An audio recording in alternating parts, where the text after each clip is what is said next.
नमस्कार प्रिय अभ्यर्थियों एवं भविष्य के अधिकारियों। आप लोगों का आपके अपने इस नंदनी आईएएस में स्वागत है और हमें उम्मीद है कि आप लोग स्वस्थ होंगे और बहुत अच्छे होंगे। और 25 मई 2025 की जो आईएएस की प्रीलिम्स परीक्षा है यूपीएससी की, उसको ध्यान में रख करके आप लोग तैयारी कर रहे होंगे और हम भी उसको ध्यान में रख करके आप लोगों को ये सब दे रहे हैं। आपके इतिहास के जो कॉन्सेप्ट हैं उनको क्लियर करने के लिए, आपके इतिहास की जड़ों को मजबूत करने के लिए क्लास 6 से लेकर क्लास 12 तक की एनसीईआरटी संस्थान ने कवर करने को कहा है, जो इतिहास की है। और इसमें आप क्लास 6 की एनसीईआरटी कवर कर चुके हैं और जिनको क्लास 6 की एनसीईआरटी देखनी है, वो हमारी जो प्लेलिस्ट बनी हुई है, आप वहाँ से उनको लेक्चरों को देख सकते हैं।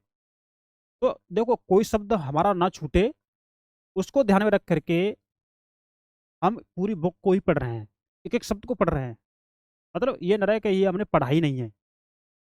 तो हम हर चीज़ को देख के कर रहे हैं, इसलिए आप लोग इसे हमारे लेक्चर हैं उनको देखते रहिए और अपनी तैयारी को मजबूती दीजिए, है ना? क्योंकि यहाँ से ऐसे-ऐसे शब्द आ जाते हैं इतिहास से जो बोलते हमने पढ़े ही नहीं है, तो एनसीईआरटी से बाहर कुछ नहीं जाता। एनसीईआरटी एक रामबाण है, अपने इतिहास को कवर करने के लिए। तो आप अपने एनसीईआरटी जो हमारे साथ जो पढ़ रहे हैं, जिनके पास बुक नहीं है एनसीईआरटी की, है ना? उन्होंने एनसीईआरटी बुक नहीं देखी एनसीईआरटी की, तो ये बुक आपके सामने खुली पड़ी हुई है। हमारे साथ-साथ आप पढ़ते चलिए और अपने कॉन्सेप्ट को क्लियर करते चलिए, है ना? तो ये लक्ष्य यूपीएससी 2025 बैच आप लोगों के लिए संस्थान नंदनी आईएएस आप लोगों को ये प्रोवाइड कर रहा है। और उनकी टीम, संस्थान की टीम आप लोगों के साथ में है, क्योंकि आपकी जीत हमारी जीत। तो यदि आप जीत जाएँगे, तो हम भी जीत जाएँगे। तो आपकी जीत पर हमारी जीत डिपेंड करती है। तो हमारे इस चैनल को अपने दोस्तों को शेयर करें, इस चैनल को। तो ये जो लेक्चर आज ये वीडियो है, लेक्चर वीडियो, इसको अपने दोस्तों को शेयर करें। अपने दोस्तों को भेजिए आप, क्या पता उनकी इसकी ज़रूरत हो। तो आपका देखिए, टाइम गँवाए बिना हम चलते हैं क्लास 7th के अध्याय नंबर 6 पर। क्लास 6 की एनसीईआरटी हमारी कवर हो चुकी है, नो डाउट। आप वहाँ से देख सकते हैं और क्लास 7th के आधे चैप्टर हमारे कवर हो चुके हैं। हो सकता है कल हम इसको फिनिश कर दें, कल के लेक्चर में, क्लास 7th की एनसीईआरटी को। फिर हम क्लास 8 की एनसीईआरटी हम लेंगे, ऐसे धीमे-धीमे हम बहुत जल्दी से कवर कर लेंगे। तो आपका कीमती टाइम गँवाए बिना हम चलते हैं क्लास 6 के क्लास 7th के अध्याय नंबर 6 की ओर, है ना? ये है ना? देखो उसे। 6 अध्याय है क्लास 7th की एनसीईआरटी हिस्ट्री की है ये, जिसमें नाम है नगर, है ना? व्यापारी और शिल्पीज। कौन-कौन से नगर थे, व्यापारियों के बारे में, और जो शिल्पीज थे मतलब शिल्पकार थे, उनके बारे में यहाँ इस चैप्टर में बताया गया है। अब देखो, हम यहाँ पर एक-एक शब्द को बारीक से, ध्यान से, अच्छी तरह से पढ़ेंगे, जिससे क्या होगा, आप लोगों को समझ में आएगा। और इसमें कुछ ये चैप्टर थोड़ा वैसा है ना? कुछ कठिन से नाम मिलेंगे, तो आप उनको ध्यान से पढ़ेंगे ना, तो देखेंगे। चलते हैं। जैसे आप इस चित्र में देख पा रहे हैं, ये, है ना? देख पा रहे हैं, तो इन्हीं के बारे में हमें पढ़ना है। तो एक मध्ययुगीन नगर की यात्रा पर आया कोई यात्री। मध्ययुगीन नगर है, उस पर कोई यात्री क्या आया था, यात्रा पर आया था। उस नगर के बारे में कैसी आकांक्षाएं रखता होगा। जो वो यात्री आया था, तो वो यात्री उस नगर के बारे में कौन कौन सी आकांक्षा रखता होगा, वो बात पूछ रहा है। तो यह इस बात पर निर्भर करता है कि किस बात पर, वह इस बात पर निर्भर करता है कि वह नगर किस प्रकार का था। मतलब नगर किस प्रकार का था, क्या वह एक मंदिर नगर था, क्या वह जो नगर था उसमें मंदिर थे, क्या ये मंदिर नगर था, या एक प्रशासनिक केंद्र, क्या वो जो नगर था, क्या वो प्रशासनिक केंद्र था, क्या उस नगर में प्रशासनिक कार्य होते थे, या एक वाणिज्यिक शहर, या वहां पर वाणिज्यिक कार्य होते थे। एक पंतन नगर अथवा बंदरगाह नगर बोलते हैं, पंतन को बंदरगाह ही बोलते हैं ना। तो एक पंतन नगर अथवा किसी अन्य प्रकार का शहर, या कोई अन्य शहर था। मतलब इतने उनके डाउट थे। क्या कोई पंतन नगर है, क्या कोई मंदिर नगर है, क्या वहाँ पे प्रशासन कार्य होते हैं, क्या वहाँ पे वाणिज्यिक कार्य होते हैं। इस तरह के डाउट थे जो एक मध्ययुगीन नगर में जो एक यात्री आया था उसके मन में। तो उसी के बारे में उन्होंने इनका विस्तार से वर्णन किया, उसी को हम पढ़ेंगे, है ना। वस्तुतः कई नगर वस्तुतः कई नगर तो एक साथ अनेक प्रकार के थे। कई नगर थे, वो एक साथ अनेक प्रकार के थे। वहां पर भी बस वहां पे वाणिज्यिक केंद्र भी थे, प्रशासन कार्य भी वहां पर थे, मंदिर भी थे। तो कई नगर विभिन्न प्रकार के थे, है ना। तो अनेक प्रकार के थे वे प्रशासनिक नगर। कौन कौन से थे वो?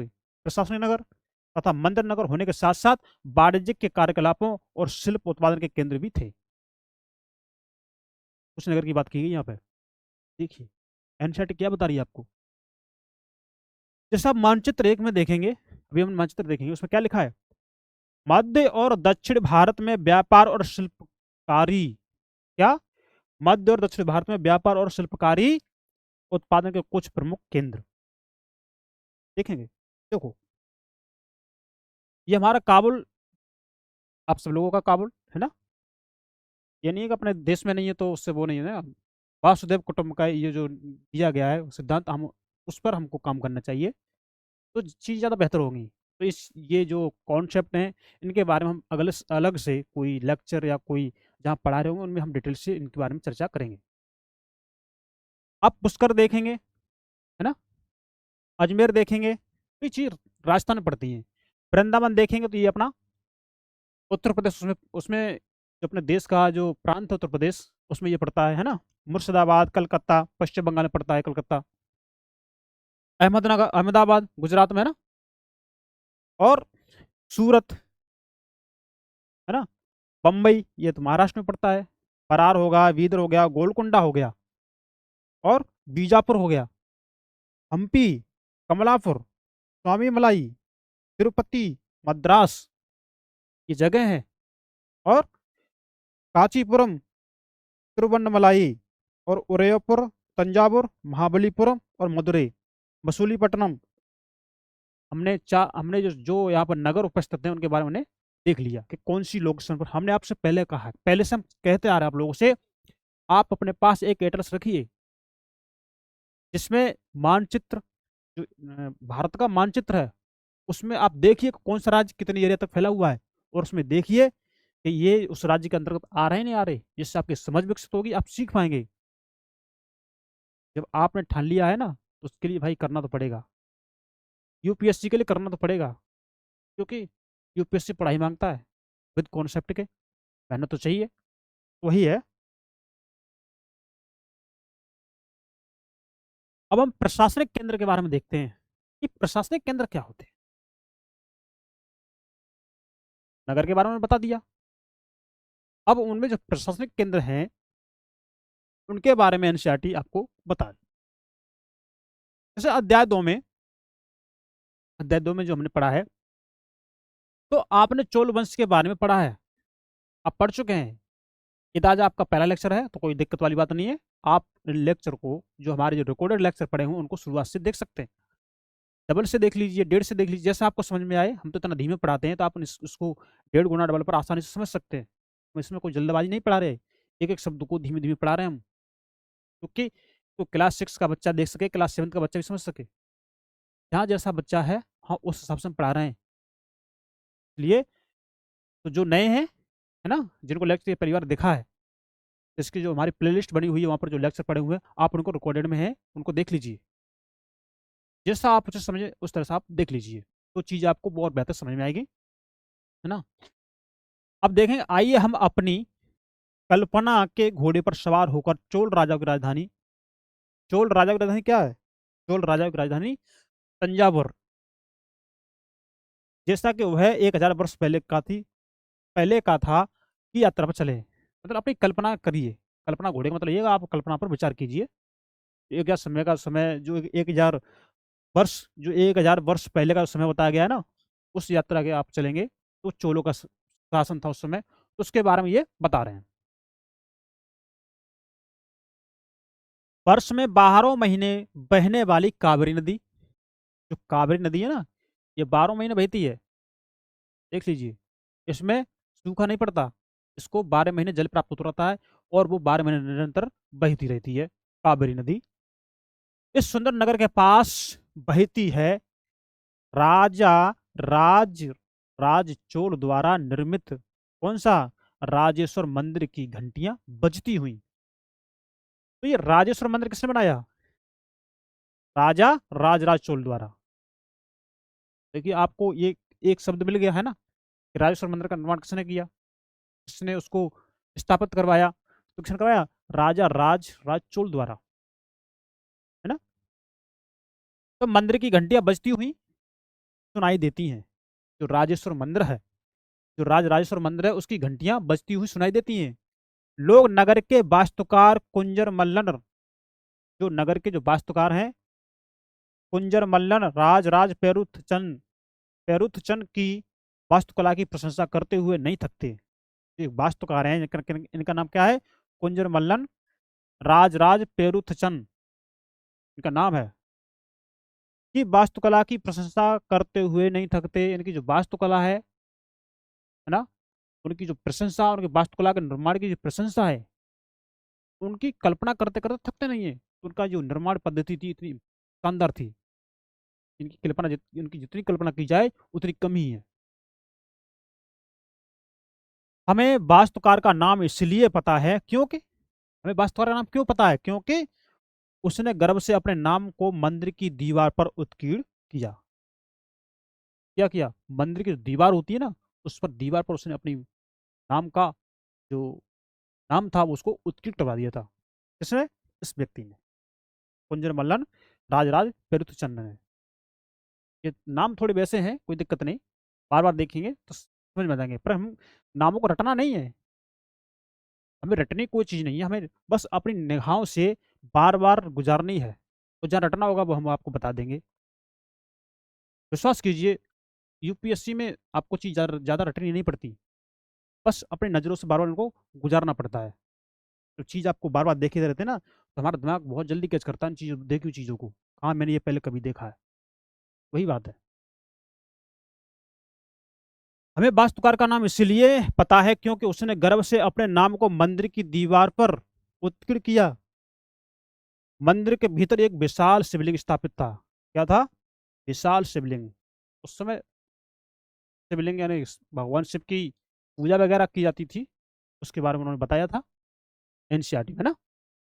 तो ये वास्तुकार का मतलब समझते हो कि जो मंदिर वगैरह बनाए है ना, जो भवन निर्माण बनाए, भवन का स्थापित का काम करें, वो वास्तुकार हो गए, है ना। तो आगे देखेंगे, इस मंदिर के अलावा नगर में अनेक राजमहल हैं। जो नगर है ना, तो उस नगर में जो मंदिर है ना, उसके अलावा अनेक राजमहल हैं। क्या है? अनेक राजमहल हैं, जिनमें कई मंडप बने हुए हैं। मंडप, मंडप में क्या होता है कि राजा लोग इन मंडपों में अपना दरबार लगाते हैं। क्या लगाते हैं? मंडप में अपना दरबार लगाते हैं। कौन? राजा लोग। यहीं से वे अपने अधीनस्थों के लिए आदेश जारी करते हैं। उनके जो कर्मचारी हैं उनके लिए वो क्या करते हैं? अधिकारी कर्मचारियों को आदेश जारी करते हैं, मंडलों से बैठ करके राजा लोग। वही कहा है इसमें। नगर में सैन्य स्वर भी बने हुए हैं, है ना, जहाँ सैन्य जो सैनिक लोग जहाँ रहते हो, तो नगर में सैन्य स्वर भी बने हैं, सैनिक के ठहरने का स्थान, है ना। नगर उन बाजारों की हलचल से भरा हुआ है। किन बाजारों की हलचलों से भरा हुआ है? जहाँ क्या? अनाज, नगर में अनाज है, मसालों, कपड़ों, आभूषणों की बिक्री हो रही है। देखेंगे आप लोग, है ना। तो नगर में क्या हो रहा है? अनाज मिल रहा है, मसाले मिल रहे हैं, कपड़े मिल रहे हैं और आभूषण मिल रहे हैं नगर में। तो इन चीज़ों की वहाँ पे हलचल हो रही है, मतलब ये चीज़ वहाँ पे मिल जाती है। और उस नगर में मंडप भी है, जहाँ राजा अपने अधीनस्थों को आदेश जारी करते हैं। वहाँ मंदिर भी है ना। वहाँ जो वास्तुकार है उसकी कैसी प्रशंसा की जाए, उसने मंदिर इतना अच्छा बनाया है कि उसकी प्रशंसा की जाए, कल्पना की जाए, उतना ही कम है। बता रही है आपके एनसीईआरटी, वही है। नगर के लिए जल की आपूर्ति, नगर के लिए जल चाहिए ना, तो जल की आपूर्ति कुओं और तालाबों से होती है। कहाँ से? कुओं से, तालाबों से। आज के ज़माने में हम देख रहे हैं कि हमारे जो आसपास की चीज़ें हैं, जहाँ देखते हैं गाँव में या कहीं, कुएं तो बहुत ही कम मिलते हैं, बहुत रेयर केस हो गया कुओं का। एक तालाब कहीं तक मिल जाते हैं, है ना। तो अब वो भी मतलब जब आबादी बढ़ रही है तो क्या हो रहा है, अपने मकान बनाने के लिए या अपने खेतों को बढ़ाने के लिए जो तालाब जैसे जलाशय हैं उनको समेटते चले आ रहे हैं ना, आप समझ सकते हैं। तो तंजावुर और उसके निकटवर्ती नगर, तो तंजावुर है ना, तो तंजावुर उसके निकटवर्ती नगर कौन सा? उदयपुर। के सालीय बुनकर मंदिर के उत्सव के लिए झंडे झंडियां बनाने का कपड़ा, जो मंदिर है ना, मंदिर का जब कोई उत्सव होता था, मंदिर का उत्सव के लिए वो कपड़े के झंडे या झंडियां, है ना, झंडे लगवाना आते हैं ना कपड़े की, वो बनाने का कपड़ा, राजा और अभिजात वर्ग के लिए बढ़िया सूती वस्त्र, जो राजा और अभिजात वर्ग थे उनके लिए बढ़िया से सूती कपड़े, और जनसाधारण के लिए मोटा सूती वस्त्र, मतलब राजा हैं जो अभिजात वर्ग हैं उनके लिए बढ़िया सूती वस्त्र हो गया, और जो अब जो कैसे जनसाधारण, मतलब सामान्य लोग, तो जनसाधारण के लिए मोटा सूती वस्त्र तैयार कर रहे हैं, मतलब जिसको जैसी नीड है, पैसे के अनुसार जितना जो अफोर्ड कर सकता है, पैसे दे करके उस हिसाब से वो चीजें बना रहे हैं। यहाँ से कुएं, वहां यहाँ से कुछ दूरी पर स्वामी स्वामी मलाई में स्थापित अथवा मूर्तिकार उत्तम कांस्य मूर्तियां तथा लंबे सुंदर घंटा धातु के दीप बना रहे हैं ना। वहां पर स्वामी मलाई में स्थापित जो मूर्तिकार हैं, मूर्तिकार हैं जो उत्तम जो कांसा है, तो उनकी मूर्तियां, है ना, और लंबे लंबे सुंदर धातु के दीप, है ना, दीप बना रहे हैं, देखेंगे। तो ये थोड़ा चैप्टर में बताया, थोड़ा वैसा है, फैक्चुअल वाला है, तो उसको हम नहीं बोल रहे आप रटिए, है ना, रटवाना हम नहीं चाहते, बस इसको ध्यान से सुनिए, और जो चीज़ देखने में बार बार अजीब सी लग रही है ना, तो उसको बार बार थोड़ा देख लेंगे, तो चीज़ आंखों से बार बार गुजर जाती है ना, तो जो कठिन शब्द होता है ना वो ही पहले हमें ध्यान में आता है एग्जाम के टाइम में, या कोई प्रैक्टिस सेट लगा रहे हैं उस टाइम में, वही है।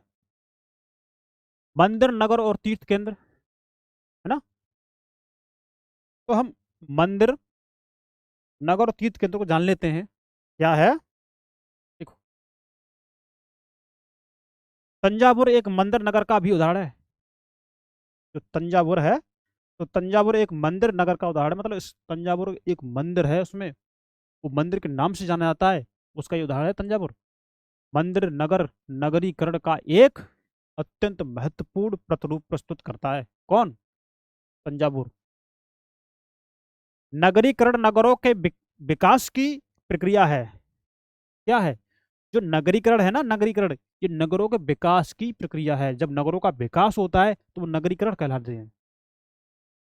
विकास कैसे होता है आप समझ सकते हैं, जब आप और ज्यादा पढ़ेंगे आप और आसानी से समझेंगे, जहां जितना बताया जा रहा है आप उतना समझेंगे, है ना, तो ज्यादा बेटर होगा। मंदिर अक्सर समाज और अर्थव्यवस्था दोनों के लिए ही अत्यंत महत्वपूर्ण होते हैं। किसके लिए? मंदिर समाज के लिए और अर्थव्यवस्था के लिए। कैसे होते हैं? दोनों ही, दोनों के लिए क्या होते हैं? महत्वपूर्ण होते हैं, क्या? मंदिर, है ना। शासक विभिन्न देवी देवताओं के प्रति अपना भक्ति भाव दर्शाने के लिए मंदिर बनाते थे, कौन? शासक विभिन्न देवी देवताओं के प्रति अपना भक्ति भाव दिखाने के लिए ये मंदिर बनवाते थे, कि हमें इसको मानते हैं, हम इन देवता को मानते हैं, हम इनको मानते हैं, तो वो उनका ही मंदिर बनवा देते थे, क्योंकि उनकी भक्ति उनके प्रति थी। वही इसमें बताया गया है ना। मंदिरों को भूमि एवं धन अनुदान में देते थे, मंदिरों के लिए जो भूमि थी और उसके लिए पैसा, धन, वो दान में दे देते थे, कौन? राजा लोग, जिनकी आय से धार्मिक अनुष्ठान विधि विधान से संपन्न किए जाते थे। जो धार्मिक अनुष्ठान है उनसे क्या होते थे? संपन्न किए जाते थे, है ना, विधि विधान से, यानी नियम कानून से संपन्न किए जाते थे। तीर्थ यात्रियों तथा पुरोहितों, जो तीर्थ यात्री हैं, पुरोहितों यानी पंडितों को भोजन कराया जाता था, और पर्वोत्सव मनाए जाते थे, मतलब उस समय जो पर्व जो त्योहार था वो मनाया जाता था। मंदिर के दर्शनार्थी भी दान दक्षिणा दिया करते थे, मतलब जो मंदिर में जो भी दर्शन करने आते थे तो वो भी कुछ ना कुछ दान दक्षिणा देके जाते थे, तो वो उन्होंने इसमें बता दिया है।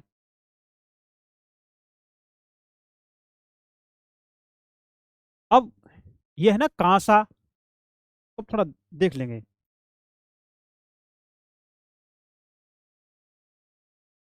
कांसा, घंटा धातु और मोम तकनीक। लुप्त मोम तकनीक से हम जो कांस्य की जो मूर्तियां प्रतिमाएं हैं वो कैसे बनाते थे, वो विधि इसमें बताई गई है, तो उसको हम ध्यान से पढ़ लेते हैं ना।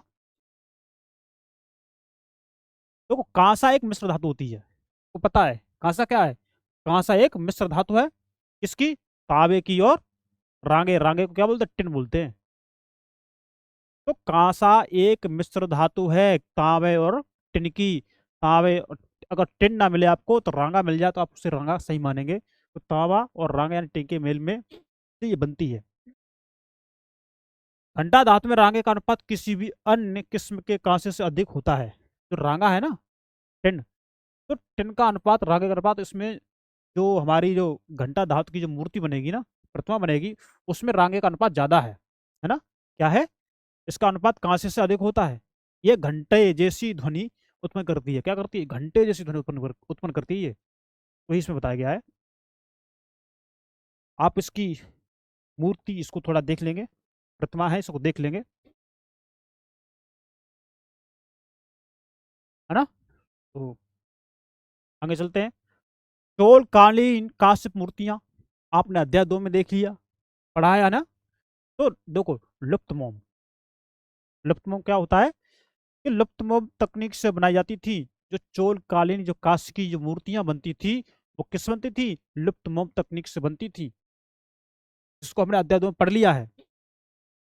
इस प्रविधि के अंतर्गत सर्वप्रथम मोम की एक प्रतिमा बनाई जाती थी। क्या होती थी, तो इस प्रविधि के अंतर्गत जो सर्वप्रथम मोम की एक प्रतिमा बनाई थी, किसकी, मोम की। हम इन्होंने एक प्रतिमा बना ली, यानी एक मूर्ति बना ली मोम की। इसे चिकनी मिट्टी से पूरी तरह लीप कर सूखने के लिए छोड़ दिया जाता था। मोम की मूर्ति बना ली, उसके ऊपर चिकनी मिट्टी का लेप कर दिया, फिर उसको क्या कर दिया, सुखा दिया। सूखने के बाद फिर उसको आग में तपाते थे, जो पक जाती थी वो, है ना। जब वो पूरी तरह सूख जाती थी तो उसे गर्म किया जाता था, और उसके मिट्टी के आवरण में एक छोटा सा छेद बनाकर उस छेद के रास्ते सारा पिघला हुआ मोम बाहर निकाल लिया जाता। जब उसको आग में गर्म करेंगे, तपाएंगे उसे, तो मोम पिघल जाएगा उसके अंदर। तो मोम को छोटा छिद्र करके उससे मोम को बाहर सब, उस जो मोम था पिघला हुआ, उसको बाहर निकाल लेते थे।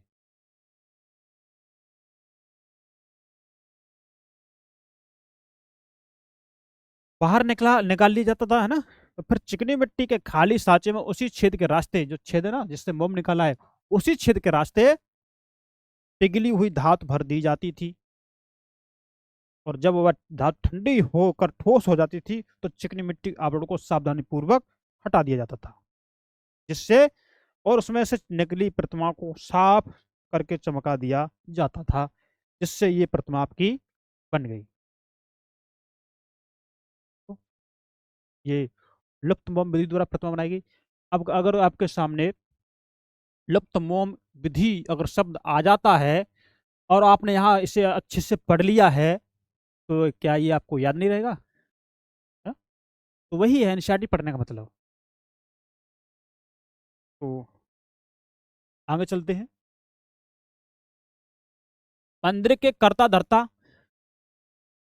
मंदिर के धन को व्यापार एवं साहूकारी में लगाते थे। क्या करते थे, जो मंदिर के जो कर्ता धर्ता हैं, तो मंदिर के धन को किसमें, व्यापार एवं साहूकार में लगाते थे। जो मंदिर के कर्ता धर्ता उनकी बात हो रही है, वो व्यापार में और साहूकारीगिरी में लगाते थे, है ना। सने सने समय के साथ बड़ी संख्या में पुरोहित, पुजारी, कामगार, शिल्पी, व्यापारी आदि मंदिर तथा उसके दर्शनार्थियों एवं तीर्थयात्रियों की आवश्यकताओं को पूरा करने के लिए मंदिर के आसपास बसते गए। क्या कर गए, ये जो दर्शनार्थी थे, है ना, जो दर्शन के लिए आते थे, तीर्थयात्री जो तीर्थ यात्रा पर वहां आते थे वो, उनकी आवश्यकताओं को पूरा करने के लिए मंदिर के आसपास ये लोग बसते गए, उनका बसाव होता गया, और इस प्रकार मंदिर नगरों का विकास हो गया। इस प्रकार क्या हो गया, इस प्रकार मंदिर जो नगर है उनका विकास हो गया। इसी रीत से मंदिर के चारों ओर अनेक नगरों का आविर्भाव हुआ, है ना। क्या हुआ, इसी रीत से मंदिरों के चारों ओर जो अनेक नगर है उनका क्या हुआ, आविर्भाव हुआ। वो नगर उनका, वो नगर बने आसपास में, तो वो उन्होंने बताया है। जैसे मध्य प्रदेश में आप देखेंगे भिल्ल स्वामिन का जो यानी कि भीलसा या विदसा, जो भिल्ल स्वामिन है इसका मतलब क्या है, भीलसा या विदसा। और गुजरात में कौन, सोमनाथ जैसे मंदिर है ना। कुछ अन्य महत्वपूर्ण मंदिर तमिलनाडु में कौन सा, कांचीपुरम है ना, तथा मदुरै और आंध्र प्रदेश में तिरुपति है, इनका उदय हुआ। अब देखेंगे हर बात को कैसे एनसीईआरटी एक एक शब्द को डिटेल से बता रही है आप लोगों के लिए।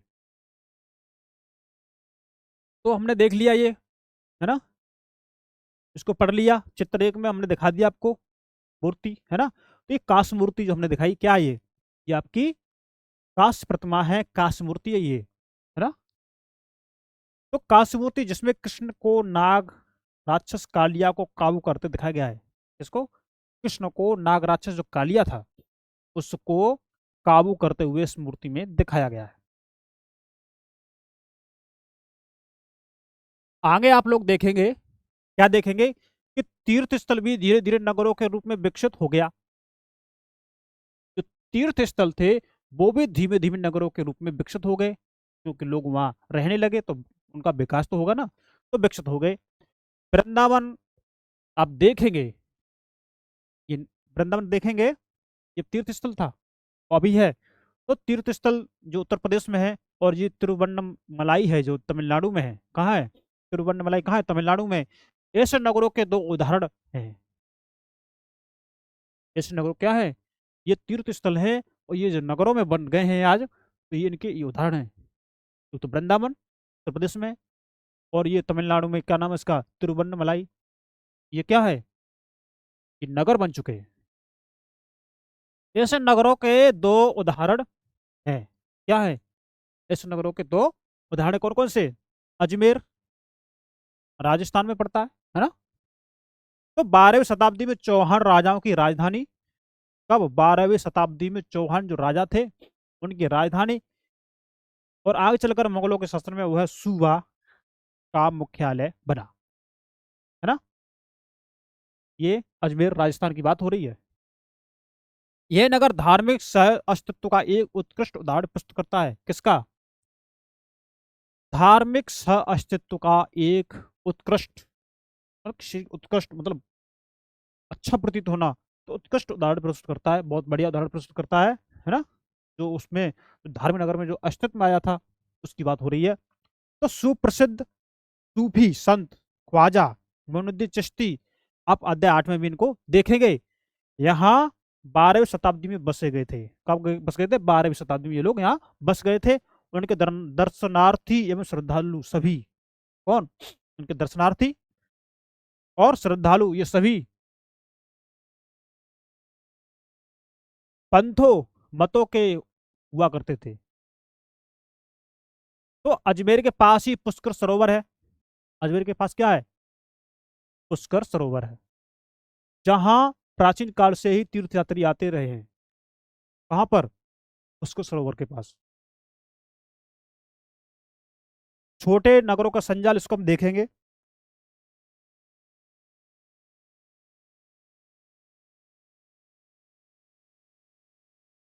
8वीं शताब्दी से ही उपमहाद्वीप में अनेक छोटे छोटे नगरों का संजाल सा बिछने लगा था। कब से, 8वीं शताब्दी से ही उपमहाद्वीप के जो छोटे छोटे नगर थे उन नगरों का संजाल यानी एक तरफ से जाल टाइप का बिछने लगा था। संभवतः उनका जो प्रादुर्भाव बड़े बड़े गांवों से हुआ था। उनका जो प्रभाव पड़ा कहाँ से, बड़े बड़े गांव से, है ना। तो प्रादुर्भाव बड़े बड़े गांव से हुआ था। उनमें आमतौर पर एक मंडपिका, बाद में जिससे मंडी कहा जाने लगा, किसको, मंडपिका को, तो वो वहां होती थी। तो यहाँ पर आसपास के गांव वाले अपनी उपज को बेचने के लिए लाते थे। कहाँ, मंडी में, जिसे क्या बोलते थे, मंडपिका। तो उपज बेचने के लिए यहाँ लाते थे। उनमें ऐसी गलियां थी जहाँ दुकानें और बाजार थे। गलियों में क्या थे, दुकान और बाजार थे, जिन्हें हट, बाद में हाट कहा गया इनको, हट, है ना। बाद में क्या गया, इनको हाट कहा गया, हाट कहा जाने लगा। तो इनको हट कहा जाता था। इसके अलावा भिन्न भिन्न प्रकार के कारीगरों तथा शिल्पियों, जैसे कौन से, कुम्हारों, तेलियों, शक्कर बनाने वाले, ताड़ी बनाने वाले, सुनारों और लोहारों और पत्थर तोड़ने वालों आदि के अलग अलग बाजार होते थे। तो कुछ व्यापारी तो नगर में स्थायी रूप से बसकर अपना कारोबार करते थे। जो कुछ व्यापारी थे वो नगर में स्थायी रूप से बस करके अपना व्यापार करते थे। और कुछ अन्य व्यापारी नगर नगर घूमकर क्रय विक्रय किया करते थे। आप समझ सकते हैं, मैंने कहा आपसे कि आप अपने अतीत को वर्तमान से जोड़ेंगे तो चीज़ समझ में ज़्यादा आएंगी, है ना। तो आप समझ सकते हैं आगे। आसपास और दूर दराज के व्यापारी इन नगरों में स्थानीय उपज खरीदने, कहाँ, आसपास के जो दूर दराज के जो व्यापारी थे इन नगरों में स्थानीय उपज, जो स्थानीय उपज है उसको खरीदने और दूरवर्ती स्थानों के उत्पाद जैसे घोड़े, नमक, कपूर, केसर, पान, सुपारी और काली मिर्च जैसे मसाले बेचने के लिए यहाँ आते थे। इसमें आपको एनसीईआरटी में हर चीज बता दी गई है, हर चीज को डिफाइन कर दिया गया है।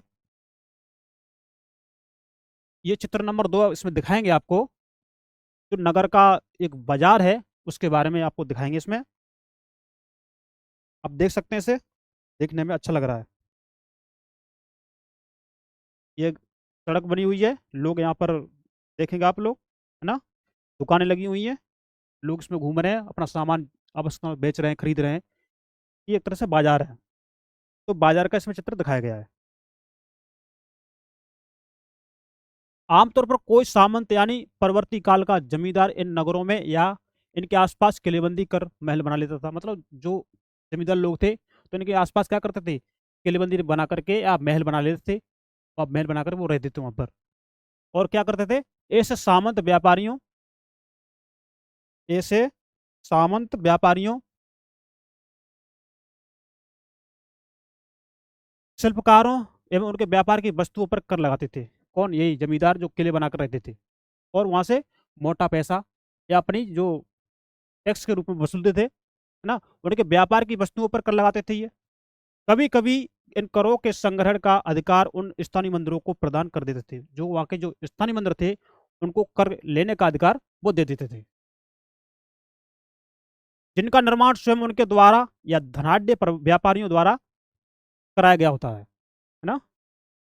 ऐसे अधिकारों का उल्लेख अभिलेखों में किया गया है, जिन्हें आप पढ़ सकते हैं, और आज भी पाए जाते हैं।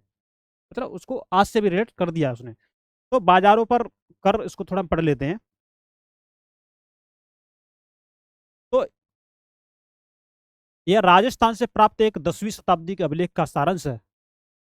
कब, 10वीं शताब्दी के जो अभिलेख है उसका सारांश दिया गया, उसको पढ़ेंगे, जिसमें बेशुल्क दिए गए हैं। क्या शुल्क दिए गए, जो मंदिर प्राधिकारियों द्वारा वस्तुओं के रूप में वसूल किए जा सकते हैं। और देखेंगे कि शक्कर और गुड़, रंग, धागा, रुई, नारियल, नमक, सुपारी, मक्खन, तिल के तेल पर और कपड़े पर कर लगाए जाते थे। इसके अलावा व्यापारियों पर धातु की चीजें बेचने वाले, यानी जो व्यापारी हैं उन पर धातु की जो चीज बेचते थे, उन पर, व्यापारियों पर, आश्वकों एंड तेल, पशुचारे और अनाज के बोरों पर भी कर ये लगाते थे। इनमें से कुछ कर तो वस्तु रूप में और कुछ अन्य नगद रूप में लिए जाते थे। जिनको वस्तु रूप में देने की जरूरत होती थी वो वस्तु रूप में लेते थे, और बाद बाकी कर वो अपने धन के रूप में लेते थे, है ना, नगद के रूप में। बड़े और छोटे व्यापारी, इनके बारे में जान लेते हैं कि छोटे व्यापारी बड़े व्यापारी में क्या इन्होंने बताया, एनसीईआरटी में हम पढ़ लेते हैं इसको, कि व्यापारी कई प्रकार के हुआ करते थे। कितने प्रकार के होते थे वो हम पढ़ेंगे। उनमें बंजारे लोगों को भी उन्होंने व्यापारी की कैटेगरी में रख दिया है इन्होंने, जो आप अध्याय 7 में देखेंगे इनके बारे में। तो ये व्यापारी उनमें लोग शामिल थे।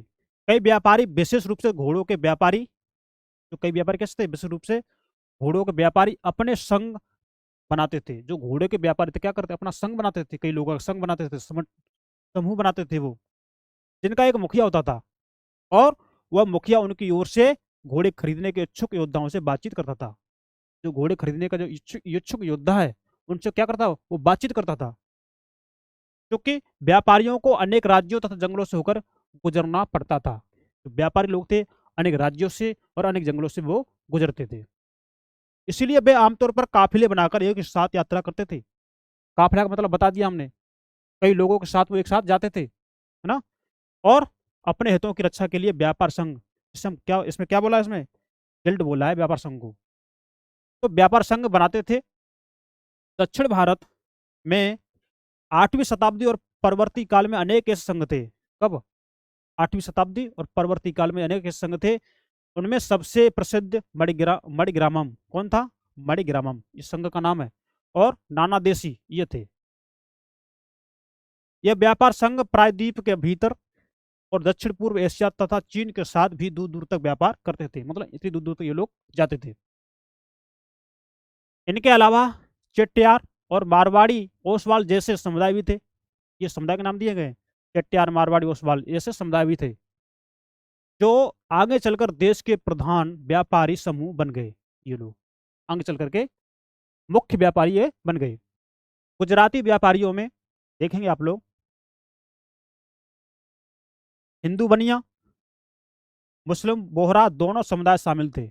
इनमें गुजराती व्यापारियों में वे दूर दूर तक लाल सागर के बंदरगाहों व फारस की खाड़ी, कहाँ? लाल सागर के जो बंदरगाह वहाँ वहाँ फारस की खाड़ी और पूर्वी अफ्रीका, दक्षिण पूर्व एशिया, है ना, तथा चीन से व्यापार करते थे ये लोग। जगह बता दी कहाँ से? बंदरगाह, लाल सागर बंदरगाह व फारस की खाड़ी, पूर्वी अफ्रीका, दक्षिण पूर्व एशिया, है ना, चीन से व्यापार करते थे। वे इन पंतनों में कपड़े और मसाले बेचते थे। जो वहाँ बंदरगाह है वहां पर क्या करते थे? ये कपड़े और मसाले बेचते थे। बदले में अफ्रीका से सोना और हाथी दांत व दक्षिण पूर्व एशिया और चीन से क्या लेते थे? मसाले, टिन, मिट्टी के नीले बर्तन और चांदी लाते थे ना। क्या बेचते थे, बदले में क्या लेते थे, कहां से क्या लाते थे? इन्होंने एनसीईआरटी में आपको एक एक शब्द को यहाँ बता दिया है। पश्चिमी तट के नगरों में, जो पश्चिमी तट है ना, उनके नगरों में अरबी, फारसी, चीनी, यहूदी और सीरियाई ईसाई बस गए थे। जो पश्चिमी तट के जो नगर है उनकी बात हो रही है, तो ये लोग यहाँ बस गए थे। लाल सागर के बंदरगाहों में बेचे जाने वाले, जो लाल सागर के जो बंदरगाह हैं वहां पर बेचे जाने वाले भारतीय मसाले और कपड़े इतालवी व्यापारियों द्वारा खरीदे जाते थे और वहां से वे उन्हें आगे यूरोपीय बाजारों में पहुंचाते थे। उनसे व्यापार में बहुत लाभ होता था। क्यों? उष्णकटिबंधीय जलवायु में उगाए जाने वाले मसाले, जो उष्णकटिबंधीय जलवायु जलवायु है, हमारा भारत उष्णकटिबंधीय जलवायु का हिस्सा है, तो वहां उगाने वाले मसाले, जैसे मसाले में कौन? काली मिर्च बहुत उगती है ना, काली मिर्च, दालचीनी, जायफल, सौंठ आदि यूरोपीय यूरोपीय जो व्यंजन है यहाँ का, जो जो ये भोजन बनाते हैं, यूरोपीय व्यंजनों के महत्वपूर्ण अंग ये बन गए थे, ये मसाले, है ना। जैसे काली मिर्च हो गई, दालचीनी हो गई, जायफल, सौंठ, जो जो यूरोपीय में जो व्यंजन बनते हैं ना, वहाँ का जो खान पान जो होता था उसमें ये महत्वपूर्ण उसका अंग बन गए। यूरोपीय व्यंजनों के क्या हो गए? महत्वपूर्ण अंग बन गए थे। और भारतीय सूती कपड़ा बहुत लुभावना होता था। भारतीय जो सूती कपड़ा कैसा होता था? बहुत लुभावना, है ना। ये चीजें ही यूरोपीय व्यापारियों को भारत तक खींच लाई।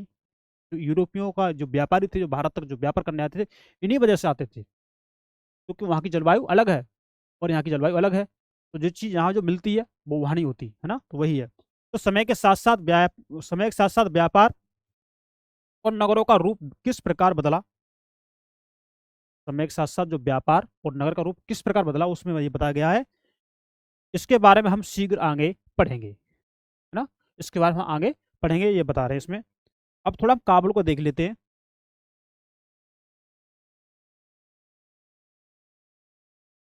काबुल के बारे में थोड़ा जान लेते हैं हम।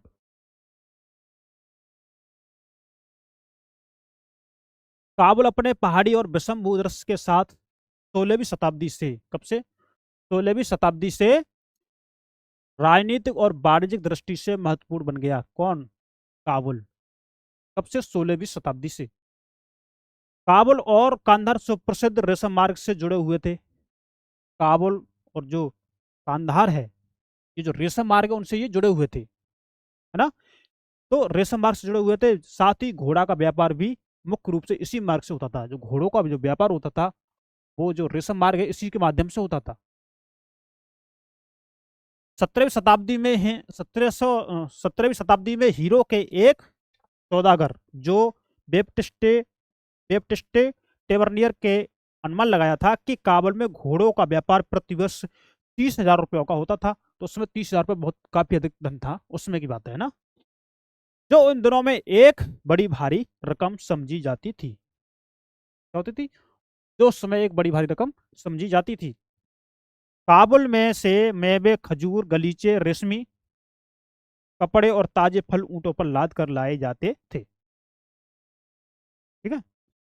और उपमहाद्वीप तथा अन्य भागों में बेचे जाते थे, है ना। इनके अलावा गुलाम भी बिक्री के लिए लाए जाते, मतलब उसमें गुलामों की खरीद फरोख्त होती थी, ये बात इसमें कही गई है। तो हमने एक एक चीज को हम बड़े ध्यान से, बड़े आत्म संयमता से पढ़ रहे हैं, क्योंकि हमें हर चीज को गहराई से पढ़ना है। तो आपकी एनसीईआरटी ने तो वो विस्तार से हर चीज बता दी है, डीप से डीप जाके समझा दिया आपके एनसीईआरटी ने। तो वही तो हमें पढ़ना है, हम पूरी किताब पढ़ रहे हैं, इसीलिए कोई शब्द ना छूटे। हम कोई एनसीईआरटी, कोई नोट्स नहीं पढ़ रहे, हम एनसीईआरटी की पूरी बुक ही पढ़ रहे हैं। सामने बुक खुली हुई है, आपके पास बुक हो या ना हो, आपके पास बुक हो या ना हो, आप इसे देख लीजिए, ये आपके सामने पूरा बुक ही है।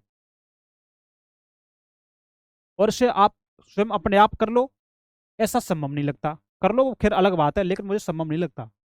जब तक तो कोई पीछे धक्का देने वाला ना हो, तो बढ़ना इतना आसान नहीं होता। तो वही है ना। तो नगरों और शिल्पों के बारे में थोड़ा हम जान लेते हैं। देखिए, बीदर के शिल्पकार तांबे तथा चांदी में जड़ाई के काम के लिए इतने अधिक प्रसिद्ध थे।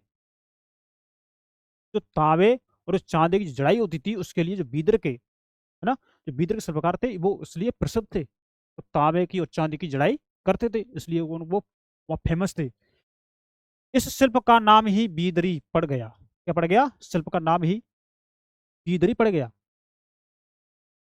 पांचाल अर्थात विश्वकर्मा समुदाय, क्या? पांचाल और विश्वकर्मा समुदाय, जिसमें सुनार, कसेरे, लोहार, राजमिस्त्री, बढ़ई शामिल थे। किसमें? जो विश्वकर्मा समुदाय था उसमें, है ना।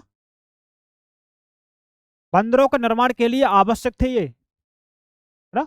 इसके अलावा वे राजमहलों, इसके अलावा किसके अलावा, मंदिर के निर्माण के अलावा राजमहलों, बड़े बड़े भवनों, तालाबों और जलाशयों के निर्माण में भी अपनी महत्वपूर्ण भूमिका अदा करते थे। ये इनका हम नाम ले रहे हैं, है ना। कौन?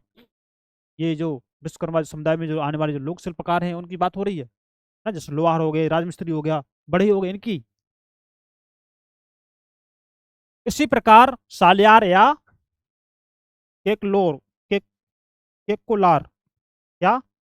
सालियार या केकोलार जैसे बनकर भी समृद्धशाली समुदाय बन गए थे। क्या हो गए थे? ये भी समृद्धशाली समुदाय के अंतर्गत आ चुके थे। इन लोगों की भी बात हो रही है ना। और वे मंदिरों को भारी दान दक्षिणा दिया करते थे। जब समृद्धशाली हो जाएंगे तो मंदिरों को भारी दक्षिणा, दान दक्षिणा तो देंगे ही देंगे ना, वही बात है।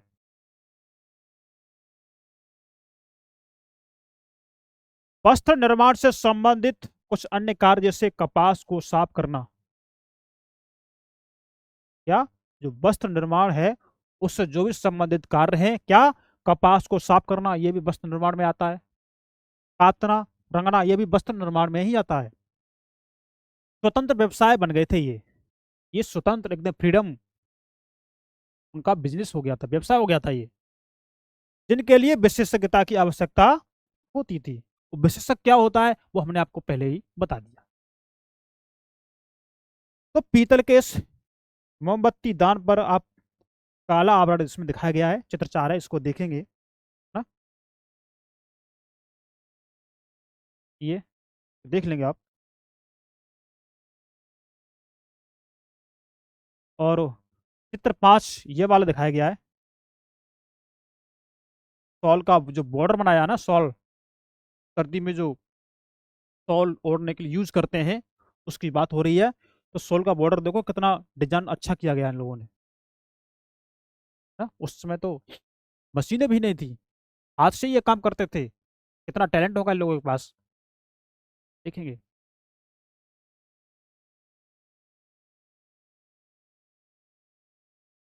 शहरों के बदलते हुए भाग्य, पढ़ लेते इसको, है ना। शहरों के बदलते हुए क्या भाग्य है उसको हम पढ़ लेते हैं। कई शताब्दियों के लंबे समय में अहमदाबाद जो कहाँ है, गुजरात में। कई शताब्दियों के लंबे समय के बाद अहमदाबाद जैसे कुछ नगर बड़े व्यापारिक केंद्र के रूप में विकसित हो गए। कई शताब्दियों के बाद। लेकिन तंजावुर जैसे कुछ अन्य नगर पहले की अपेक्षा विस्तार तथा महत्व की दृष्टि से सिकुड़ गए। तंजावुर जैसे अन्य जो राज्य है, जो क्षेत्र है ना, जो नगर है, वो पहले की अपेक्षा कैसे हो गए, विस्तार था, और जो उनका जो महत्व था उसकी दृष्टि से कैसे हो गए, वो कम हो गए, है ना। इसी काल में पश्चिम बंगाल में भागीरथी नदी के तट पर, पश्चिम बंगाल में जो भागीरथी नदी बहती है ना, हाँ, पश्चिम बंगाल में जो भागीरथी नदी के तट पर स्थित मुर्शिदाबाद, मुर्शिदाबाद कहाँ है, भागीरथी के नदी के तट पर। और ये भागीरथी नदी कहाँ बहती है, पश्चिम बंगाल में, देख लीजिए। स्थित मुर्शिदाबाद रेशमी वस्त्रों के प्रमुख केंद्रों के रूप में उभरा था, है ना। 1704 ईस्वी में बंगाल की राजधानी बन गया, क्या, मुर्शिदाबाद। कब, 1704 ईस्वी में ये बंगाल की राजधानी बन गया।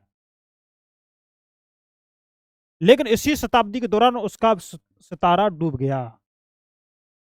क्या हुआ, उसी शताब्दी में क्या हुआ, उसका सितारा था वो क्या हो गया, डूब गया, क्योंकि वहां के बनकर इंग्लैंड की मिलों से बनकर आए सस्ते कपड़ों के साथ प्रतियोगिता में टिक न सके।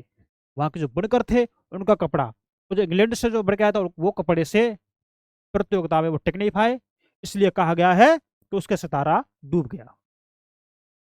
प्रतियोगिता में जब टिक नहीं पाए तो ये इनका माल महंगा था, हाथ से बना था, वो मशीन से माल आता था बना हुआ, है ना, तो सस्ता था, तो वो लोगों ने उनको ज़्यादा खरीदा, उसको कम। तो ये धीमे धीमे बाजार से ही अलग हो गए। तो वही तो कहा गया है, इसी शताब्दी के दौरान क्या हुआ, सितारा डूब गया मुर्शिदाबाद का।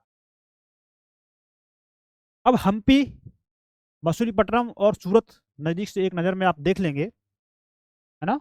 एक नज़र में इसको हम देख लेंगे, किसको, हम्पी, मसूलीपट्टनम और सूरत को। देखो, हम्पी की वास्तुकला का सौंदर्य इसमें दिखाया गया है ना। हम्पी की वास्तुकला का सौंदर्य इसमें दिखाया गया है, वो हम पढ़ लेते हैं एक बार, कि हम्पी नगर कृष्णा और तुंगभद्रा नदियों की घाटी में स्थित है।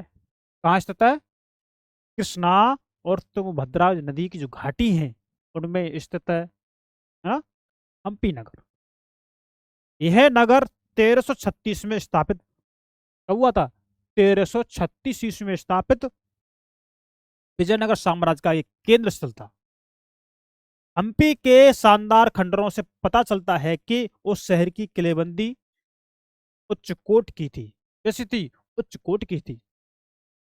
किले की दीवारों के निर्माण में कहीं भी गारे चूने जैसे किसी भी जोड़ने वाले मसाले का प्रयोग नहीं किया गया। मतलब जो दीवार जो उन्होंने चुनी थी उसमें गारे चूने जैसा जो यूज होता है भवन निर्माण में, उसका यूज नहीं किया। और शिलाखंडों को आपस में फंसाकर गूंथा गया। देखिए, शिलाखंड थे, उनको आपस में फंसाकर ऐसा गूंथा गया कि चूना और मसाले जो लोग लगाते हैं ना भवन निर्माण में, उनका यूज नहीं किया गया। अब देखेंगे, देखो, अब खुद देखिए, वो दृश्य है ना ये, हम्पी के आहतों की टूटी हुई दीवार से बुर्ज का दृश्य ये दिखाया गया है ना। देखो, इस दृश्य में कहीं पर भी आपको चूना या जिप्सम का इसमें यूज नहीं किया गया, ऐसे फंसाकर आपस में जोड़े गए ये। देखो कितनी ऊंची बिल्डिंग बना दी, है ना। वो तकनीक थी उन लोगों के पास।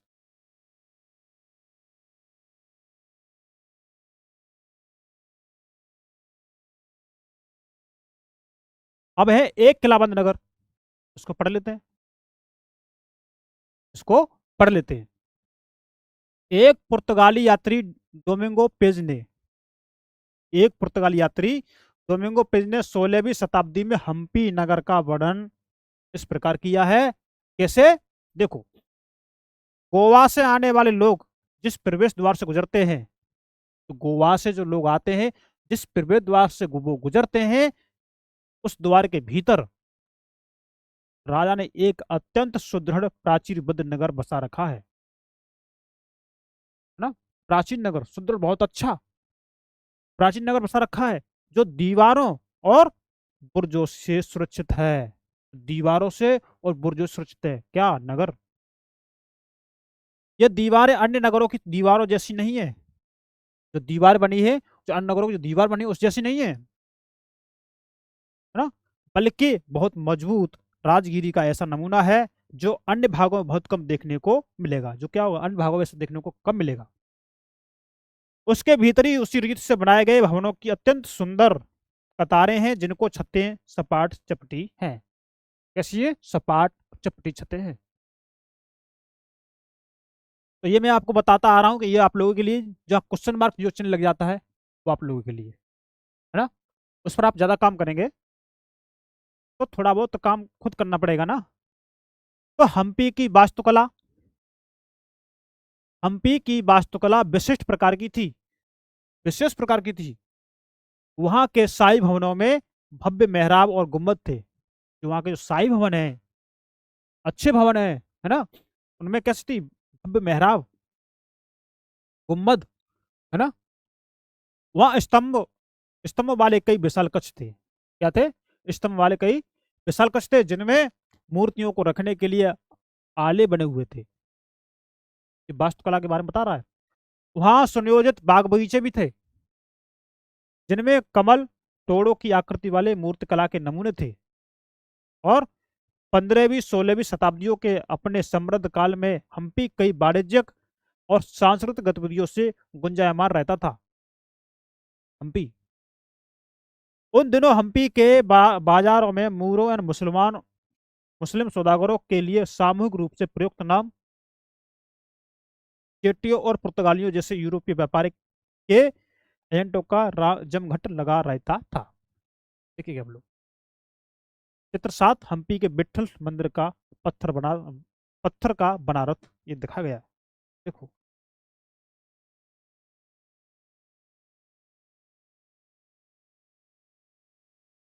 दोस्तों, प्रिय साथियों, तुम भविष्य के अधिकारी हो। आप लोगों के लिए संस्थान नंदिनी आईएएस आप लोगों के लिए बहुत अच्छा कर रहा है, और हमें चाहत है आपकी सफलता की, ना। हमें चाहत है आपकी सफलता की, और इसीलिए आप हमारे साथ जुड़ करके अपनी तैयारी को मजबूत बना सकते हैं। और पढ़ाई के मामले में आप स्वार्थी नहीं रहना चाहिए, इसीलिए इस क्लास को अपने दोस्तों के साथ शेयर कर दें, और उनसे एक लाइक, सब्सक्राइब, शेयर। इससे क्या होगा, ज़्यादा ज़्यादा लोग इसे देखेंगे, है ना। तो जो परीक्षा दे रहे होंगे उनको फायदा होगा ना। वही है। मंदिर सांस्कृतिक गतिविधियों के केंद्र होते थे। मंदिर किसके होते थे? मंदिर सांस्कृतिक गतिविधियों के केंद्र होते थे। और देवदासियां विरूपाक्ष, है ना, देवदासियां विरूपाक्ष शिव मंदिर के अनेक स्तंभ वाले विशाल कक्षों में देव प्रतिमा राजा तथा प्रजाजनों के समक्ष नृत्य किया करती थी। कौन? देवदासियां विरूपाक्ष मंदिर के अनेक स्तंभ वाले विशाल कक्षों में देव प्रतिमा राजा तथा प्रजाजनों के समक्ष क्या करती थी? नृत्य किया करती थी।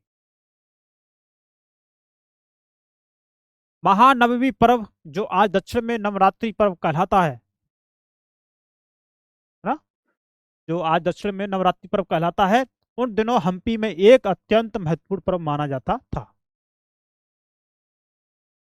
पुरातत्वविदों ने उस महानवमी मंच को खोज निकाला है, जहां राजा अपने अतिथियों का स्वागत सत्कार करता था। क्या करता था? राजा अपने अतिथियों का स्वागत सत्कार करता था, और अधीनस्थ व्यक्तियों से नजराने और उपहार लिया करता था। देखो, अतिथि जो आते थे उनका स्वागत किया, सत्कार किया, और जो अधीनस्थ थे उनसे क्या करते थे? नजराने लेते थे। है ना, उपहार लेते थे। विराजमान होकर राजा नृत्य एवं संगीत मल्लयुद्ध के कार्यक्रम भी देखा करता था, है ना, देखा करता था। 1565 या 1565 में दक्कनी सुल्तानों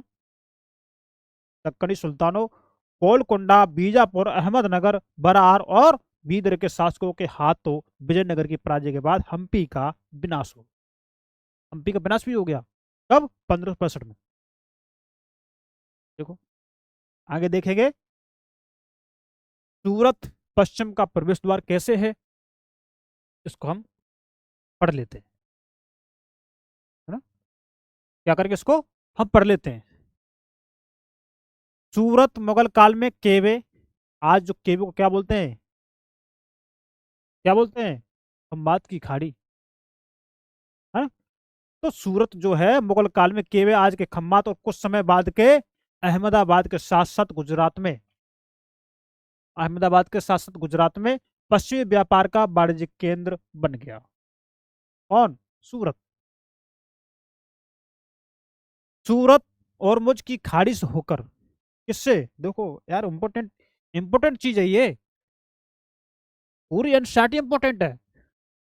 हमें यूपीएससी या स्टेट पीसीएस की प्रिपरेशन करने से पहले, या कोई एग्जाम दे रहे हैं उसकी प्रिपरेशन करने से पहले या करते समय, एनसीईआरटी हमें पढ़ना जरूरी है, बेसिक अंडरस्टैंड जरूरी है।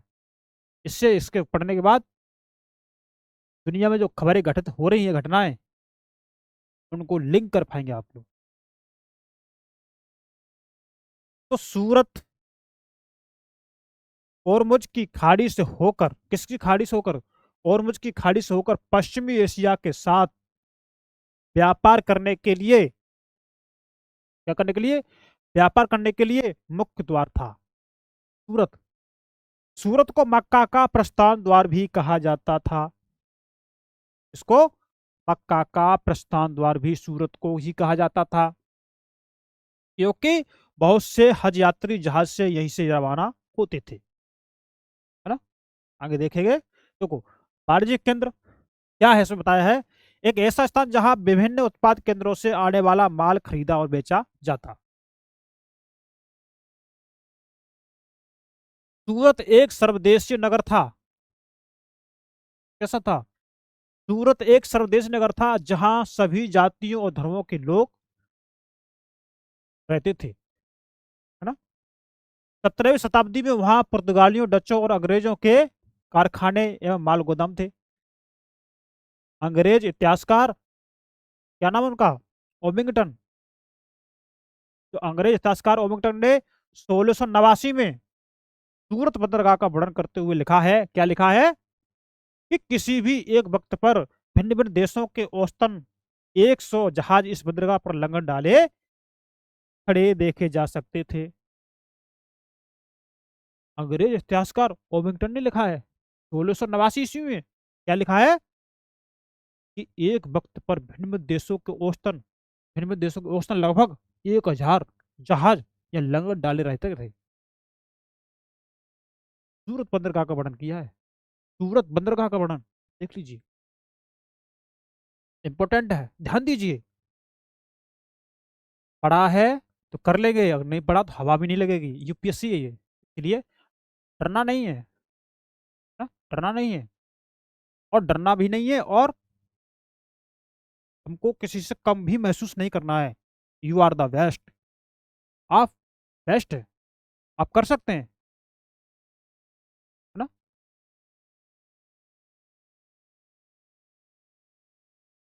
सूरत में ऐसी अनेक दुकानें भी थी। कैसी? सूरत में ऐसी अनेक दुकानें भी थी जो सूती कपड़ा, थोक और फुटकर कीमतों पर बेचती थी, है ना।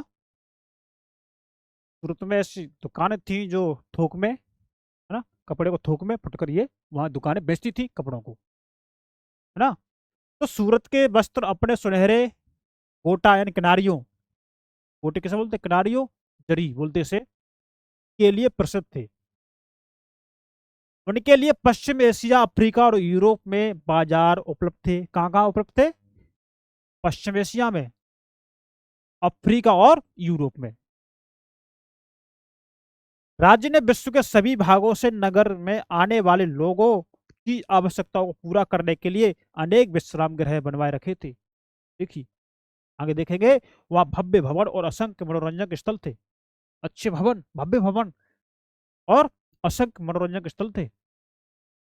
सूरत में काठियावाड़ी सेठों तथा महाजनों की बड़ी बड़ी साहूकारी कंपनियां थी वहां पर, है ना। तो आप देखेंगे, उल्लेखनीय है कि सूरत से जारी की गई हुंडियों को दूर दूर तक मिस्र में काहिरा, इराक में बसरा और बेल्जियम में एंटवर्प के बाजारों में मान्यता प्राप्त थी हुंडियां, है ना। अब हुंडी को क्या बताया, देखो इन्होंने, एक ऐसा दस्तावेज या कागज, है ना, कैसा, जिसमें एक व्यक्ति द्वारा जमा कराई गई रकम दर्ज रहती थी। हुंडी को कहीं अन्यत्र प्रस्तुत करके जमा की गई राशि को प्राप्त की जा सकती थी। जो जमा की गई रकम है, हुंडी दिखा करके जमा की गई रकम को हम प्राप्त कर सकते थे, हुंडी कहा गया है। तो हुंडियों की काहिरा, इराक और बसरा, बेल्जियम, एंटवर्प के बाजारों में इनको मान्यता प्राप्त थी हुंडी को। किंतु 17वीं शताब्दी के अंतिम वर्षों में सूरत का भी क्या हुआ, 17वीं जो शताब्दी थी उनके अंतिम वर्षों में सूरत का भी अधपतन प्रारंभ हो गया। सूरत का भी पतन शुरू हो गया। इसके कई कारण थे। मुगल साम्राज्य के पतन के कारण बाजारों तथा उत्पादकता की हानि, बाजारों की और उत्पादकता की हानि हुई थी मुगल साम्राज्य के पतन के कारण। पुर्तगालियों द्वारा समुद्री मार्गों पर नियंत्रण करने से और बंबई, वर्तमान जो बंबई बोलते हैं, से प्रतिस्पर्धा जहां 1668 में अंग्रेज ईस्ट इंडिया कंपनी ने अपना मुख्यालय स्थापित कर लिया था, आज सूरत एक महत्वपूर्ण वाणिज्यिक केंद्र है। इस वजह से वो उसका अधपतन हुआ था, वो बता दिया, मुगलों के पतन के कारण, है ना, और पुर्तगालियों ने समुद्री मार्ग पर नियंत्रण कर रखा था उसके कारण, है ना। और जो प्रतिस्पर्धा थी, 1668 ईस्वी में अंग्रेज ईस्ट इंडिया कंपनी ने अपना मुख्यालय सूरत को बनाया था। और जो आज जो है वो सूरत क्या है, वाणिज्य के केंद्र है, वो इसमें बताया गया है। जोखिम भरा दौर, है ना, मसूलीपट्टनम के लिए चुनौती, इसको देखेंगे हम। मसूलीपट्टनम या मछलीपट्टनम, मसूलीपट्टनम या मछलीपट्टनम नगर कृष्णा नदी के डेल्टा पर स्थित है। कहाँ स्थित है, कृष्णा नदी के डेल्टा पर स्थित है। 17वीं शताब्दी में यह भिन्न भिन्न प्रकार की गतिविधियों का नगर था। क्या था, भिन्न भिन्न प्रकार की गतिविधियों का नगर था। कब, 17वीं शताब्दी में। और आगे देखेंगे, हॉलैंड और इंग्लैंड दोनों देशों की ईस्ट इंडिया कंपनियों ने मसूलीपट्टनम पर नियंत्रण प्राप्त करने का प्रयत्न किया, है ना। हॉलैंड और इंग्लैंड दोनों देशों की जो ईस्ट इंडिया कंपनियां थी, उन्होंने मसूलीपट्टनम पर नियंत्रण प्राप्त करने का प्रयास किया था। क्योंकि जब तक वह आंध्र तट का सबसे महत्वपूर्ण पंतन बन गया था, है ना, मसूलीपट्टनम का किला हॉलैंड वासियों ने बनवाया था। जो मसूलीपट्टनम का जो किला है, वो किसने बनवाया, हॉलैंड वासियों ने बनवाया था।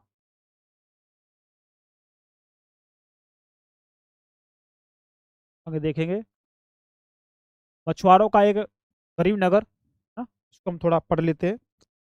ये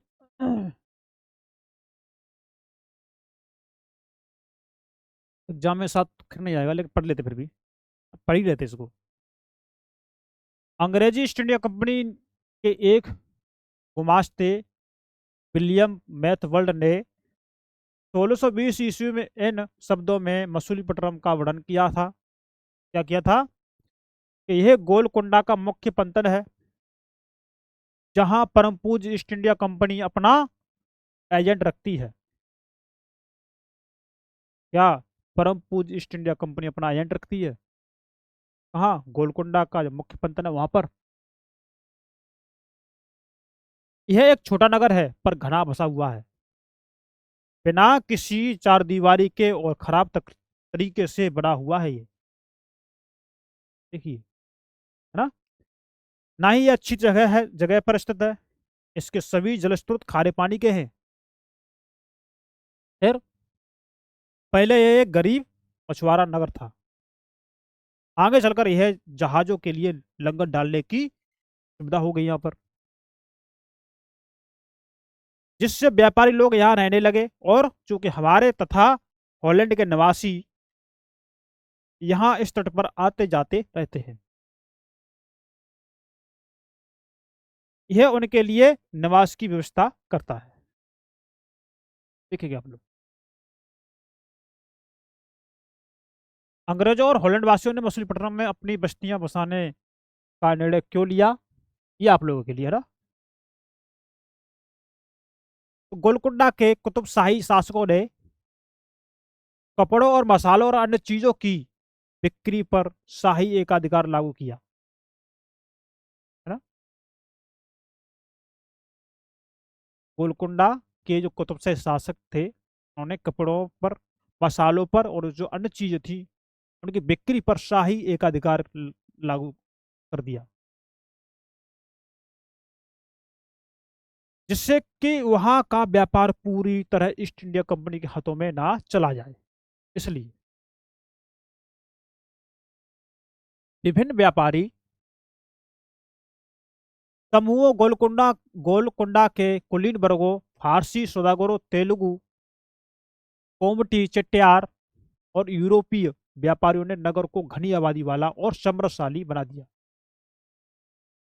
गोलकुंडा के कुलीन वर्गों, है ना। जब मुगलों ने गोलकुंडा तक अपनी शक्ति बढ़ा ली तो क्या हुआ?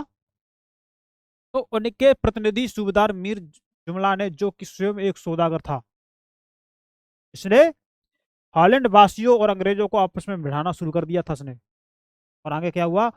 1686-87 में मुगल बादशाह और औरंगजेब ने गोलकुंडा को मुगल साम्राज्य में मिला लिया। देखेंगे आप लोग। अब यूरोपीय कंपनियों के सामने अन्य विकल्प ढूंढने की समस्या आ गई। क्या आ गई? जो यूरोपीय कंपनियां थी, इसके अलावा जो अन्य विकल्प तलाशने लगी। कंपनी की नई नीति के अंतर्गत केवल इतना ही पर्याप्त नहीं था। जो कंपनी जो नई नीति थी उसके लिए इतना ही पर्याप्त नहीं था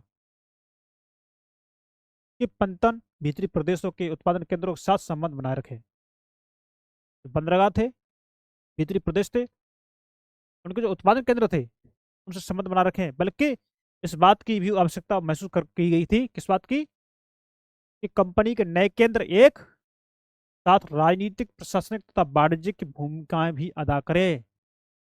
इन्हें यह भी चाहिए था, है ना। जब कंपनी के व्यापारी बम्बई, वर्तमान बम्बई बोलते हैं, कलकत्ता वर्तमान कोलकाता, मद्रास, चेन्नई चले गए, तब मछलीपट्टनम अपने व्यापार और समृद्धि दोनों ही खो बैठा। और 18वीं शताब्दी के दौरान उसका अधपतन हो गया। कब? 18वीं शताब्दी के दौरान।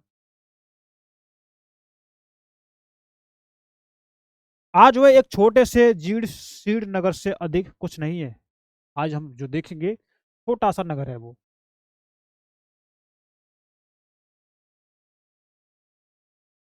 अब हम आगे देखेंगे नए नगर और व्यापारी, इसको देखेंगे। नए नगर और व्यापारी 16वीं और 17वीं शताब्दियों में यूरोप के देश, कब? 16वीं और 17वीं शताब्दी में जो यूरोप के देश थे वो व्यापारिक उद्देश्यों से मसाले और कपड़ों की तलाश में लगे हुए थे। व्यापारिक उद्देश्य से, है ना। तो मसाले और कपड़े की तलाश में लगे हुए थे, जो यूरोप और पश्चिम एशिया दोनों जगहों जगह लोकप्रिय हो गए थे। कहाँ? यूरोप में और पश्चिम एशिया में, ये दोनों जगह लोकप्रिय हो गए थे, है ना, जिनकी जरूरत थी लोगों को, जिनको लोगों की चाहत थी। अंग्रेजों, हॉलैंड वासियों और फ्रांसीसियों ने पूर्व में अपनी वाणिज्यिक गतिविधियों का विस्तार करने के लिए क्या किया, अपने अपने ईस्ट इंडिया कंपनी बनाई। अंग्रेज, हॉलैंड वासियों और फ्रांसीसियों ने ना, जो वाणिज्य गतिविधियां थी उनके विस्तार करने के लिए अपनी ईस्ट इंडिया कंपनी बनाई, अपनी अपनी। प्रारंभ में तो मुल्ला अब्दुल गफूर, प्रारंभ में, और बीरजी बोरा जैसे कुछ बड़े भारतीय व्यापारियों ने, जिनके पास बड़ी संख्या में जहाज थे, उनका मुकाबला इन्होंने किया। आगे क्या हुआ, किंतु यूरोपीय कंपनियों ने समुद्री व्यापार, जो यूरोपीय कंपनी थी, उन्होंने समुद्री व्यापार पर अपना नियंत्रण स्थापित करने के लिए अपनी नौ शक्ति का प्रयोग किया। यूरोपीय कंपनियों ने उस समुद्र पर अपना नियंत्रण करना चाहते थे, है ना। और भारतीय व्यापारियों को अपने एजेंट के रूप में कार्य करने के लिए मजबूर कर दिया उन्होंने, कि भारतीय जो लोग हैं ना, व्यापारी हैं, वो एजेंट के रूप में काम करेंगे, है ना। अंततः अंग्रेज उपमहाद्वीप में सर्वाधिक सफल वाणिज्यिक एवं राजनीतिक शक्ति के रूप में उभर कर स्थापित हो गए। इसी कारण अंग्रेज क्या हो गए, उपमहाद्वीप में सर्वाधिक सफल वाणिज्यिक और राजनीतिक शक्ति के रूप में उभर कर स्थापित हो गए। वस्त्रों जैसी वस्तुओं की मांग में तेजी आ जाने से अधिक का अधिक लोगों ने कताई, बुनाई, धुलाई, रंगाई आदि का धंधा अपना लिया ना। जैसे जैसे वस्त्रों की, जैसी वस्तु की मांग होने लगी, इस वजह से तो उन्होंने धंधा अपना लिया। इससे इन शिल्पों का बहुत विस्तार हुआ था। शिल्प थी उसका क्या हुआ, बहुत विस्तार हुआ था। भारतीय वस्त्रों के रूप में रंग और डिजाइन अधिकाधिक हो गए, है ना, अधिकाधिक परिष्कृत होते गए। किंतु इस काल में शिल्पकारों की स्वतंत्रता घटने लगी। इस काल में क्या हुआ, जो शिल्पकार थे उनकी स्वतंत्रता घटने लगी। शिल्पी जन पेशगी की प्रणाली पर काम करने लगे, है ना। शिल्पी जन तो कैसे, पेशगी की प्रणाली पर काम करने लगे। इसका अर्थ यह था कि उन्होंने जिन यूरोपीय एजेंटों से पहले ही पेशगी ले ली थी, उन्हीं के लिए उन्हें कपड़ा बुनना होता था। कुछ पैसे लेकर के काम करते नहीं रहे, कि भाई हम तो पैसे दे रहे हैं, तुम्हें हमारे लिए काम करना है। कॉन्ट्रैक्ट आपका हो गया एक तरह से। अब बुनकरों को अपना कपड़ा या बुनाई के नमूने बेचने की स्वतंत्रता नहीं थी। बुनकर अपने कपड़े या बुनाई, वो जो नमूने थे, उनको बेचने की स्वतंत्रता नहीं थी। पेशगी ले रखी है उनको, तो उनको ही कपड़ा बेचेंगे, वो उनके लिए ही काम करेंगे वो।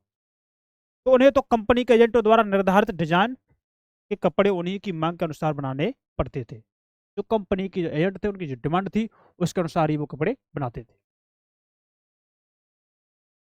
18वीं शताब्दी में बम्बई, कलकत्ता और मद्रास नगरों का उदय हुआ। कब, 18वीं शताब्दी में बम्बई का, कलकत्ता और मद्रास नगरों का उदय हुआ, जो आज प्रमुख महानगर है ना। आज जो देख सकते हैं, शिल्प और वाणिज्य में बड़े बड़े परिवर्तन आए। क्या हुए, बड़े बड़े परिवर्तन आए, जब बुनकर जैसे कारीगर तथा सौदागर यूरोपीय कंपनी द्वारा इन नए नगरों में स्थापित ब्लैक टाउन्स में स्थानांतरित हो गए हैं, है ना। क्या हो गए, स्थानांतरित हो गए। तो ब्लैक यानी कि देसी व्यापारियों और शिल्पकारों को इन ब्लैक टाउन्स में सीमित कर दिया गया। देखेंगे अपन। जबकि गोरे शासकों ने मद्रास में फोर्ट सेंट जॉर्ज, तो गोरे शासक यानी कि अंग्रेजों की बात हो रही है, तो गोरे शासकों ने मद्रास में फोर्ट सेंट जॉर्ज और कलकत्ता में फोर्ट सेंट विलियम की शासनदार कोठियों में अपने आवास बनाए, गोरे शासकों ने, है ना। तो ये ध्यान देने वाली चीज है। 18वीं शताब्दी में शिल्पकारों तथा वाणिज्य की कहानी हम अगले वर्ष पढ़ेंगे। अगली जो अगली साल की बात कर रहे हैं वहां पढ़ेंगे। तो चित्र 8 है, प्रारंभिक 19वीं शताब्दी बम्बई की एक सड़क वो दिखाएगी इसमें। तो सड़क देखेंगे, है ना। सड़क है, अच्छी है। ये बुजुर्ग लोग हैं, ये स्त्री पुरुष सब आपस में बतला रहे हैं, देखेंगे आप। और ये छाता टाप का लिए हुए है। कोई सड़क पर टहल रहे हैं या किसी काम से जा रहे हैं। तो महल देख सकते हैं, मकान, बिल्डिंग सही लग रही है देखने में, है ना, अच्छे शिल्पकार थे उस समय, वास्तुकार। देखो, ये है। अब विश्व में क्या चल रहा था हम वो पढ़ लेते हैं, वो अनंतर में है ना। वास्को डिगामा और क्रिस्टोफर कोलंबस, इनके बारे में यहाँ बताया गया है कि 15वीं शताब्दी में यूरोपीय नाविकों द्वारा समुद्री मार्ग खोजने के अभूतपूर्व कार्य किए गए थे। कब? 15वीं शताब्दी में यूरोपीय नाविकों द्वारा तो समुद्री मार्ग खोजने के अभूतपूर्व कार्य किए गए। उनमें से अनेक नाविक भारतीय उपमहाद्वीप तक पहुंचने का मार्ग खोजने और मसाले प्राप्त करने की इच्छा से प्रेरित थे। भारत तक पहुंचने, वहां जो मसाले थे वो प्राप्त करने की इच्छा थी उन लोगों की। लेकिन आगे देखते क्या होता है। पुर्तगाली नाविक वास्को डिगामा अटलांटिक महासागर के साथ साथ यात्रा करते हुए केप ऑफ गुड होप से निकलकर और हिंद महासागर को पार करके भारत पहुंचा। ना कौन? पुर्तगाली नाविक जो वास्को डिगामा, उसकी बात हो रही है। अटलांटिक महासागर के साथ साथ यात्रा की उसने, है ना।